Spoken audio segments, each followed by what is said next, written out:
Okay, let's dive right into our video overview of Chapter 1 and look at what really happens when the greatest empire in the world suddenly collapses. I mean, imagine your entire reality, your government, your economy, your basic physical protection, just completely disappearing overnight, and society having to somehow figure out how to rebuild from scratch. That is exactly what we are exploring today in this explainer, as we unpack the incredible survival strategies of the medieval world right after the fall of Rome. The contrast is absolutely stark. At its height, the Roman Empire gave its citizens centralized funding, those beautiful aqueducts, and massive, sprawling trade networks. But when the Western Roman Empire fell in 476 CE, all of those systems vanished. The new reality? Decentralized local rule, crumbling roads, and shrinking cities as people desperately fled to the countryside. Without those large-scale projects, vital artisan skills and basic literacy were simply forgotten. So, here is our roadmap for how Europe survived the dark. 1. The fall of Rome. 2. The rise of monasteries. 3. Charlemagne's unified empire. 4. Feudalism and the manor. And finally, 5. Innovations and medieval towns. Let's get into it. Part 1. The Fall of Rome. A world without order.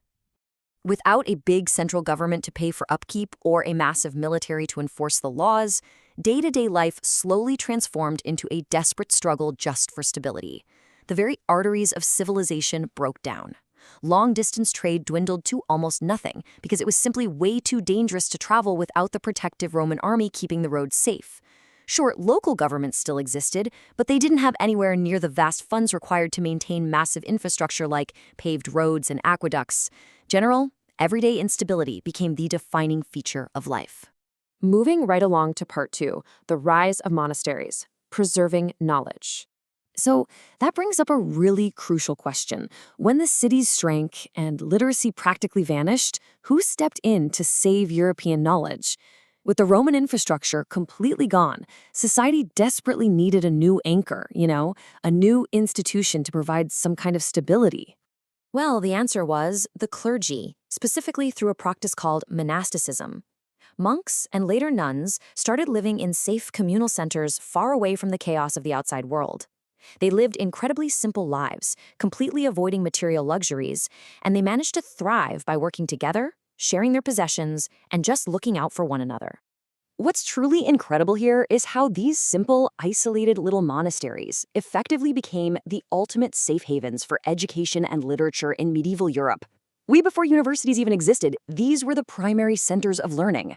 Monks dedicated their entire lives to finding, preserving, and meticulously copying lost books entirely by hand. They followed very strict rules for daily life, dictating literally everything from what they wore to exactly what they ate. And that intense structure provided a real beacon of stability in an otherwise totally unstable world.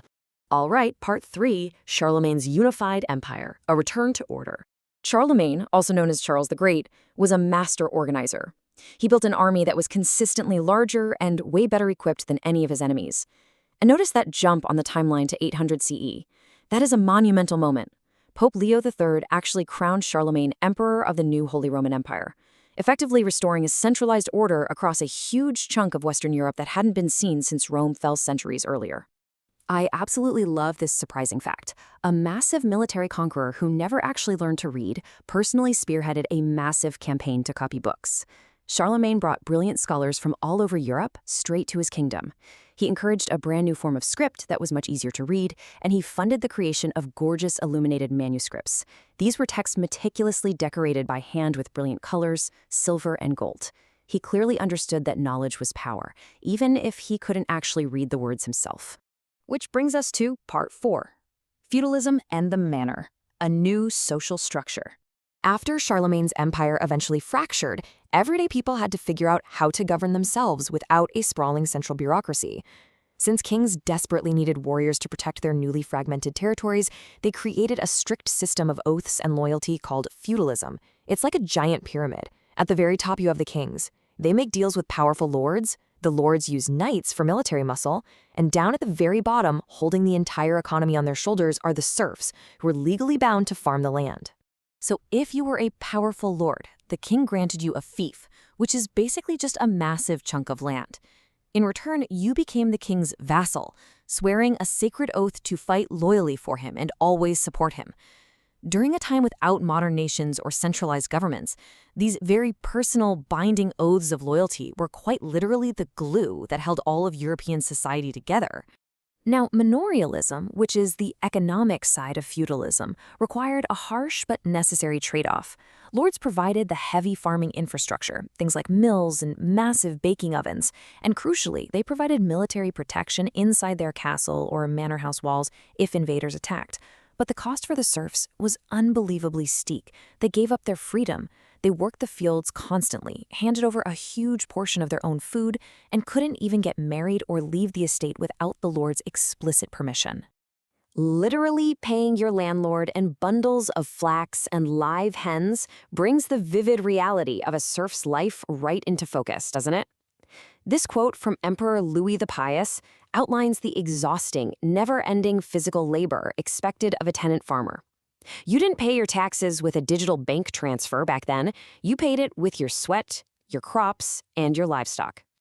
And finally, Part 5, Innovations and Medieval Towns. The rebirth of the economy. Around 1000 CE, the weather warmed up, populations boomed, and society needed to adapt quickly. These two brilliant farming innovations ended up generating massive food surpluses. First, the heavy plow finally allowed farmers to cut through the thick, moist clay soil of northern Europe. Combine that with the three-field rotation, where a third of the land is left unplanted so it can recover its nutrients, and crop yields nearly doubled. Why this matters is actually pretty simple. When one farmer can grow twice as much food, fewer people have to farm. That frees up a massive chunk of the population to go learn specialized trades. And with the rise of those specialized trades came the rise of medieval towns and guilds. A guild was essentially an early professional association. If you wanted to be a blacksmith or a weaver or a baker, you couldn't just open up a shop on the corner. You started as a young apprentice, spent years learning the trade, and eventually had to prove your skill to the guild to become a recognized master. This ensured high-quality goods and heavily protected the town's local economy. These new medieval towns became wealthy, self-governing hubs of commerce, which made them completely distinct from those old, isolated farming manors we just talked about. They hosted massive trading fairs on religious holidays, drawing merchants from far and wide. Over time, these towns generated so much middle-class wealth through their guilds that they literally bought their own autonomy. They paid lords a flat fee just so they could govern themselves. I have to point out this amazing historical loophole, because it's just brilliant. If you were a serf bound to a lord's land and you could manage to run away and hide out in one of these bustling, autonomous new towns for exactly a year and a day without getting caught, you were officially considered permanently free, no strings attached. This naturally drew even more labor and ambition right into the towns, which further weakened that old feudal grip on the countryside. Which leaves us with this final, profound thought to take away from this explainer. How did this supposed dark age of struggling serfs secretly build the independent middle-class foundations that would soon ignite the Renaissance? The fall of Rome wasn't the end of European history, not by a long shot. It forced a total redesign of society from the ground up, creating the incredibly resilient institutions, economies, and cities that ultimately paved the way for the modern world.